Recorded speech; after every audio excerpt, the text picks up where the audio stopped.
Well, hi again, everybody, and welcome to another episode of 100 Yards of Football. This is our Legends edition, and along with Vincent Turner, our co-host and our founder, Jeremiah Long is our producer and engineer, and I want to say thank you to everybody for tuning in today. We don't know a whole lot about this young man that we are going to talk about today in terms of his background, high school. I don't even know his middle name, but Johnny Musso, who was born on March 6, 1950, was a record breaker. And I say that with all sincerity. It took 28 years for someone to break his rushing and touchdown record at the University of Alabama. But here's a young guy, 5'11", little over 200 pounds, tough as nails. He was a great player. He was a guy that everybody admired and wanted to be around. He was a smart guy, and we'll talk a little bit about that. But Vincent, today we get to talk about Johnny Musso from the late 60s into the early 70s at the University of Alabama. This young man made a name for himself. When you talk about Alabama football, you're talking about royalty. Me being between the ages of 9 and 11 years old, every time I heard something about Alabama football, it was about Johnny Musso, one of the most toughest football players that's ever played in the Southeastern Conference. So I'm going to give it back to you, Harper, and all I can say is, dun, dun, dun, dun, dun, dun, dun, dun, dun, dun. Back to you, Harp. Well, again, March 6, 1950 is when he's born in Birmingham, Alabama. And as he was growing up, especially as a teenager or an adolescent, Johnny was quoted as saying, "There were some times where I snuck into Legion Field to see Joe Namath, to see Kenny Stabler, to see Leroy Jordan, some of the guys that made an influence for him in the early 60s. And he played well enough in high school through the aspirations and desire to eventually be on the field and play in Alabama." And remember, the campus in Tuscaloosa is a little bit a ways from where Birmingham is, but the Birmingham Legion Field Stadium was big enough to where it could host some of the huge games that Alabama would be playing throughout the course of those 60s and 70s. The biggest games were in Legion Field, and he got to go. Now, in high school, he played well enough to catch the eye of Paul Bear Bryant, and he ends up going to the University of Alabama. Again, back in those days, in 1968, he would have been a freshman and did not play. Freshman did not play up until 1971. So he got to sit and watch. But in 72, as a sophomore, that would have been in 69, he gets on the field. And Liberty Bowl, right, Vincent? They end up losing to Colorado, but his first taste of success comes at the University of Alabama very early in his career as a sophomore. Well, the thing about his career is that the first 2 years, his sophomore and junior year, Alabama ended up going, I believe, 6-4-1 one of those seasons, and 6-5. And there was a lot of rumors about Bear Bryant maybe stepping down and becoming the head coach of the Miami Dolphins. It was a lot of pressure there. But coming into his senior season, Alabama did something that was so uncharacteristic of Bear Bryant. He went up to Norman, Oklahoma. He studied what we call today the wishbone. And Alabama went to the wishbone Johnny Musso's senior year. And boy, did the Alabama offense take off with him running the football. And the first game of the year was against your fellas out of L.A. with that very talented USC team. And Alabama upset USC 17-10. And then they went on to have an outstanding year in 71. But Johnny Musso was the main catalyst running that football that year. Back to you, Harp. Yeah, he had a great career while he was there at Alabama, and I still remember the wishbone change that Alabama went through. All the press was kicked out. They could be at practice while they stretched, and then they were told to leave, and they could not film, and they could not talk about it. They had to leave. Go ahead, Vincent. No, go ahead. I was just saying, they were saying, scoot along. Nobody can't stay. You got to go. And it was a surprise to everybody. And he told the team, and he said, if anybody says anything about what we're doing on offense, I'll kick you off the team. Yeah. And they wanted to keep it a secret. And they go to USC. They play that first game at the Coliseum, and they warm up as if they're just going to play a regular traditional type offense of what Alabama was familiar with.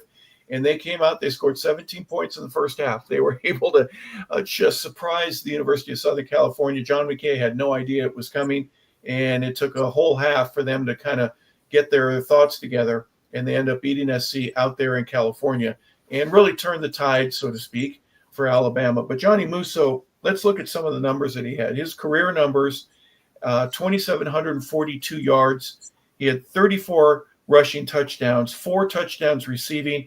He had a total of 61 receptions for 495 yards, 3,228 all-purpose yards, 40 touchdowns while he was at Alabama.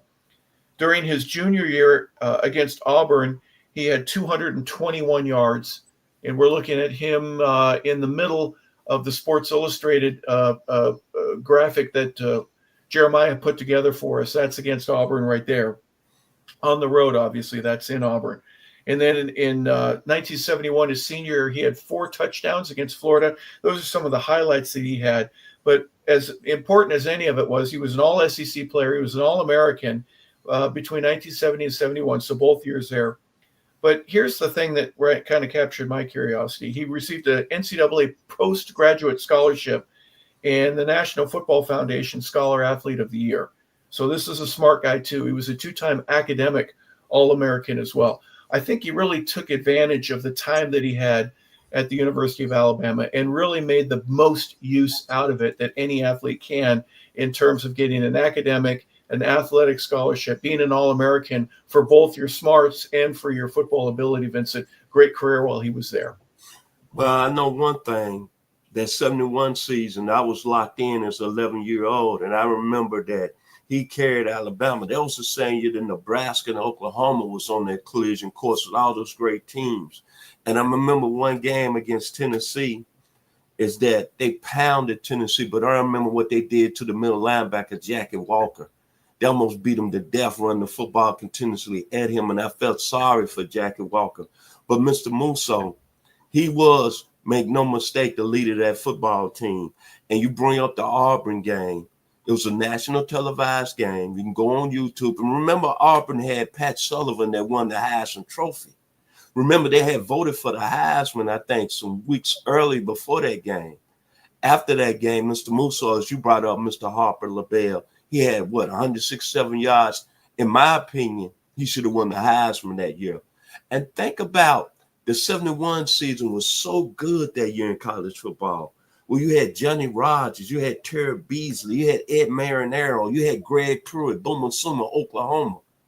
But when you look at it and you think about Johnny Musso and that Alabama team, and you think the skill set of Johnny Musso, competitiveness, A+, vision, A+, power, A+, blocking, A+ for Mr. Musso, the balances of running back, A+. But most of all, the toughness of him running that football, man, with them tear-off jerseys. Because there's a million jerseys. Every time you look up, his jersey was torn, but, man, he was gaining. I'm not saying 3 or 4 yards here. I'm talking about 7, 8 yards of pop. And, man, was he physical. And that really changed the Alabama football program his senior year in that 71 team, that for them to have success in the 70s, it was all about Johnny Musso. And then for him, as you just mentioned, Harper, to be an academic All-American, because I was going to let you say this. He made a lot of money, I think, after his post-career, after he played the pros up there in Chicago, I believe in the stock market. He was a very smart guy and a very, very influenced guy. That when you think about Alabama football and you think about all the great players, his name needs to be maybe 2 or 3 out of your mouth, you Alabama fans. Back to you, Hop. He was a great runner. Don't get us wrong. We're not saying that, but he was just as good or equally as good as a blocker. And when you go into a wishbone type offense, if you're not touching the ball, you better be knocking somebody down. And he was able to do that as well. So a great career while he was at the University of Alabama. Great games against Auburn. If you're a Crimson Tide guy, if you're a War Eagle, you go, oh my gosh, we had the best team we'd had in years, and they beat us badly. They beat the brakes off of us. He makes an interesting decision, Vincent. Instead of going into the National Football League, and he was drafted by the Chicago Bears, he goes to Canada. He plays for the BC Lions for 3 years. He gets hurt his 3rd year and has some struggles, but Give me your perspective about why he would do that. Was it an easier road for him to try to go to Canada? Was there a money situation that I'm not aware of? Was there just I just want to take some pressure off, and I think I'd have a lot more fun. I've never been to British Columbia, but I want to be there, and I want to live in Vancouver.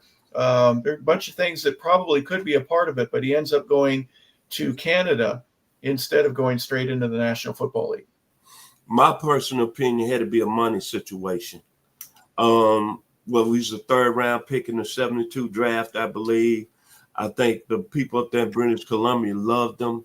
He was a darling, coming off a tremendous season with the University of Alabama. And think about this. Mr. Musso wasn't a bad-looking guy. And one thing, he was Italian. Then you had that movie that was real hot that year, too. What's the name of that movie? They had Al Pacino and James Caan and Godfather. And the Godfather, too. Yep. So it was a lot of things clicking that year in 72. So I can understand why he went up to British Columbia. And obviously, it was a money situation. But everything about the Italians across the country was just clicking. And then think about Mr. Musso. Good-looking guy, but had that real thick black curly hair like you, Mr. Harper LeBel. Back to you. Well, in 72 for the BC Lions, he has 88 attempts, 405 yards. He averages 4.6 yards per carry. He has 4.7, a lot more carries that second year that he was there in 73. He ended up with 10 touchdowns his second year. He only had 2 that first year, and then he got injured. He only had 12 attempts for 59 yards, hurt his knee, higher average, almost 5 yards per carry, but no touchdowns, and ends the 74 season with the BC Lions. And in 75, he signs with the World Football League with the Birmingham Vulcans. So he ends up going home. He ends up playing there. He had 159 carries with Birmingham, 681 total yards, 4 touchdowns for Birmingham. But then the league folds. The World Football League was only a year. If you remember, we did a story on Larry Zonka as a legend a couple of months ago. And he did the same thing with Jim Kick, with Paul Warfield. You thought you get a bunch of these NFL guys, take the money, and try to make this league grow. It didn't. Just 1 full year there. And then he joins the Chicago Bears in 1975. 6 carries for 33 yards. So he didn't have a whole lot of playing time with the Bears in that 75 season. Again, he had played in Birmingham earlier in the spring. In 76, he has 57 carries for 200 yards, 37 carries in 77, a total of 365 yards while he was with Chicago. He had a total of 6 touchdowns there. But Vincent, let's be candid. He wasn't going to get a whole lot of playing time. The only reason he would be going into the game is if Walter Payton got a little tired. Well, I mean, at least he got to the National Football League. And at that time, I think Mr. Musso just wanted to kind of said he played in the league and wanted to earn a little money. But as I say, the cachet for me is that what he did in college, the 71 season and kind of carrying it on into the Canadian Football League, that's, to me, a term of success. And when we look at Johnny Musso, we're not going to look at him as a bag up to Walter Payton, or he playing with British Columbia, or he playing in the World Football League with the Birmingham franchise. We're going to always remember him from that 1971 season when he was, I want to say, maybe the best back in the country outside Greg Pruitt, if you want to be honest about it. And I followed that season as an 11-year-old. And I watched Alabama a lot that year. And as I just mentioned about his skill set, he was the guy that didn't really juke anybody. He was running between the tackles real hard. And that wishbone was at another level for the University of Alabama. And kudos to Paul Bell Bryant for having the toughness to switch from an offense of an I formation to the wishbone and have Johnny Musso as the top back. Back to you, Mr. LeBel. Yeah, let's just say his collegiate career was outstanding. A 2-time academic All-American, as we've already mentioned, but the Ernie Davis Award was given by the American Football Coaches Association. He wins that in 1971. He was the Football News Player of the Year, the Miami Touchdown Club Player of the Year, the Touchdown Club of Atlanta Player of the Year during that 71 season. So he receives all kind of accolades. He finished 4th in the Heisman voting that year also. He led the SEC in rushing and in scoring. He had 100 points that senior year. So the National Football Foundation Scholar Athlete of the Year and the postgraduate scholarship, as we've mentioned, were a part of that academic portion of his career. When he's done with the Chicago Bears after 3 years there, he had surgery on his right knee. He failed his physical. in 1979 to join the team. So his career was over. But as you mentioned, Vincent, he stayed in Chicago. The Shriner Musso Trading Company, he became the president of that. So he learned how to make money. He traded commodities. He had several people working for him. So he was gainfully employed in helping others help to trade and pork bellies, orange juice, coffee. He was doing all of that during his career while he was professionally, from a football perspective, while he was done. He was able to elongate his career and stay in Chicago and make a great success out of that business as well. Vincent, before we go on to the recent news that we have for Johnny Musso, any final thoughts that you would have regarding his career at Alabama or in the National Football League or after he was done? My final words about Mr. Musso before you give the upcoming news is this. I'm going to look in the camera.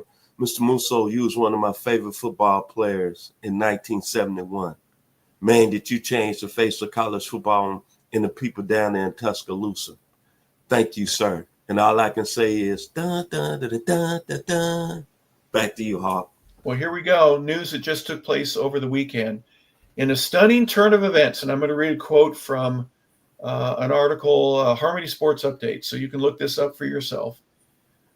It has sent shockwaves across the college football landscape. Alabama football legend Johnny Musso has officially announced his return, not as a player, of course, but in a return that would be redefined as the program's direction and legacy changes. Musso, who's also known as the Italian Stallion, carved his names into Crimson Tide lore during the early 1970s with his brushing style, relentless spirit, and his deep loyalty to the Alabama football program. Now, decades later, he has reemerged not only to reignite the passion amongst the fans, but also he would stir up palpable tension with the inner circles of the Alabama football machine. He has been named the senior advisor for football culture and legacy at the University of Alabama. So Alabama has brought him back under the athletic direction, of course, at the program's tremendous and great history. Johnny Musso is now gainfully employed as a member of the staff at the University of Alabama athletic department. So congratulations to him. A job well deserved. And there are a lot of folks right now that are commenting that this is a great move for Alabama under the Kalen DeBoer era. There's some folks that aren't quite sure yet whether or not he's the right man. You've got to look at it from the judgment, the assertion, and the expectations at that university are tremendously different than, let's say, where I went at Colorado State. So you've got to win now, and you've got to win to make everybody happy. It's a different, it's not just winning. If they're not happy, even though you can win 10 games in a year, there are some folks that may not be excited about having you there. So Johnny Musso returns to the University of Alabama. Bottom line, you got to win in Tuscaloosa. And Mr. DeBoer, I'm praying and hoping this year that y'all make it to the college football playoffs, because there's no other way that you're going to keep your job after the second year. Let's be realistic here, 100 yards of football. And Mr. DeBoer, you accepted the job, but it's something that comes with the University of Alabama job. You replaced a legend in Nick Saban that won how many national championships, Harper? What, 6, right? Yep. You better believe the pressure is on. But knowing Kalen DeBoer, he's a guy that's from South Dakota, coast up there in the Northwest, I think he's going to welcome the challenge. And I'm going to tell you this. They got a new quarterback in Ty Simpson. I think Alabama's going to be very lethal in the passing game. But let's bring it on. Roll Tide, baby. Back to you, Mr. LeBel. Well, that's another topic for another show. We'll talk about how Alabama does here as the summer progresses and they get ready for fall camp and get ready for the 2025 season. We're going to conclude here today with looking at Johnny Musso. At only 5'11", 200 pounds, this is a guy that was packed with power and made a difference while he was there. 28 years between when he went to the University of Alabama and finished in 1971 until somebody broke one of his records, and that was obviously for rushing and for touchdowns scored. He is in the Alabama Sports Hall of Fame, and he was entered into the College Football Hall of Fame in the year 2000. So we wanted to salute Johnny Musso, thank him for his contribution both to pro and to Canadian and to NCAA football for all that he's done. We appreciate it, and we want to acknowledge him here on 100 Yards of Football. So for Jeremiah Long, our producer and engineer, for Vincent Turner, who is our co-host and founder here at 100 Yards of Football, we just want to say thank you, everybody, for tuning in to our legacy show. We appreciate you being a part of it. Have a fantastic rest of your day.